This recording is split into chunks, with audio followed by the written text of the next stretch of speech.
হাইতির বিপক্ষে দাপুটে জয়ের পর স্কটল্যান্ড ম্যাচে নেইমারকে পেতে মুখিয়ে আছে সতীর্থরা।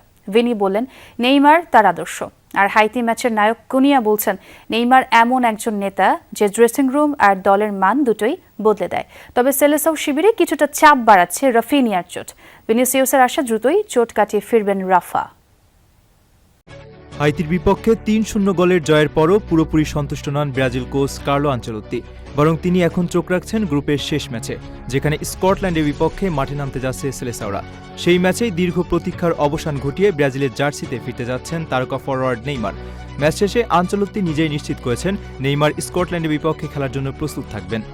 বিশ্বকাপের শুরুটা ব্রাজিলের জন্য খুব একটা স্বস্তিদায়ক ছিল না। প্রথম ম্যাচে মরক্কোর বিপক্ষে ড্র করে সমালোচনার মুখে পড়েছিল দলটি। তবে হাইতির বিপক্ষে তারা অনেক বেশি আক্রমণাত্মক ও সংগঠিত ফুটবল খেলেছে। ম্যাচে দুর্দান্ত পারফরমেন্স দেখিয়েছেন ম্যাথিউস কুনা এবং ভিনিসিয়াস জুনিয়র। তাদের নৈপুণ্যের সহজ জয় তুলে নেয় ব্রাজিল। তবুও আনচেলোত্তি মনে করেন দলকে আরও উন্নতি করতে হবে, কারণ সামনে অপেক্ষা করছে কঠিন পরীক্ষা। স্কটল্যান্ড ইতিমধ্যেই দেখিয়ে দিয়েছে তারা সহজ প্রতিপক্ষ নয়। হাইতিকে হারিয়ে এবং মরক্কোর বিপক্ষে লড়াকু পারফরমেন্স দেখিয়ে তারা ব্রাজিলের জন্য সতর্কবার্তা পাঠিয়েছে। তাই শেষ ম্যাচে কোনো ঝুঁকি নিতে চান না ইতালিয়ান এই কোচ। সবচেয়ে বড় সুখবর অবশ্য নেইমারকে ঘিরেই। চোটের কারণে বিশ্বকাপের প্রথম 2 ম্যাচ খেলতে পারেননি ব্রাজিলের সর্বকালের সর্বোচ্চ গোলদাতা। তবে পুনর্বাসন প্রক্রিয়া শেষ করে তিনি এখন ফিরতে প্রস্তুত। আনচেলোত্তি জানিয়েছেন নেইমার ব্যক্তিগত অনুশীলন শেষ করে দলের সঙ্গে পূর্ণাঙ্গ অনুশীলনে যোগ দিবেন এবং স্কটল্যান্ডের ম্যাচে তাকে পাওয়া যাবে। নেইমারের ফেরা ব্রাজিলের আক্রমণ ভাগে নতুন মাত্রা যোগ করবে। ভিনিসিয়াস, কুনহা ও রদ্রিগোর মতো তরুণদের সঙ্গে তার অভিজ্ঞতা প্রতিপক্ষের জন্য বড় হুমকি হতে পারে।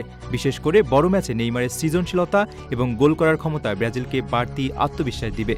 স্কটল্যান্ডের বিপক্ষে ম্যাচটি শুধু গ্রুপ সেরা হওয়ার লড়াই নয়, বরং নকআউট পর্বে আগে নিজেদের শক্তি যাচাইয়েরও সুযোগ। আনচেলোত্তি চান তার দল আরও ধারালো হোক এবং প্রতিটি বিভাগে উন্নতি করুক। তাই হাইতির বিপক্ষে জয়কে তিনি শেষ গন্তব্য নয়, বরং কিছু শুরু হিসেবে দেখছেন। এখন ব্রাজিল সমর্থকদের সব অপেক্ষা এক জায়গায়, নেইমারের প্রত্যাবর্তন। বিশ্বকাপের মঞ্চে তার উপস্থিতি যে আলাদা উত্তেজনা তৈরি করে তা নিয়ে কোনো সন্দেহ নেই। স্কটল্যান্ডের বিপক্ষে তিনি মাঠে নামলে শুধু ব্রাজিল নয়, পুরো ফুটবল বিশ্বই হয়তো আরেকবার দেখতে পাবে নেইমারের জাদু।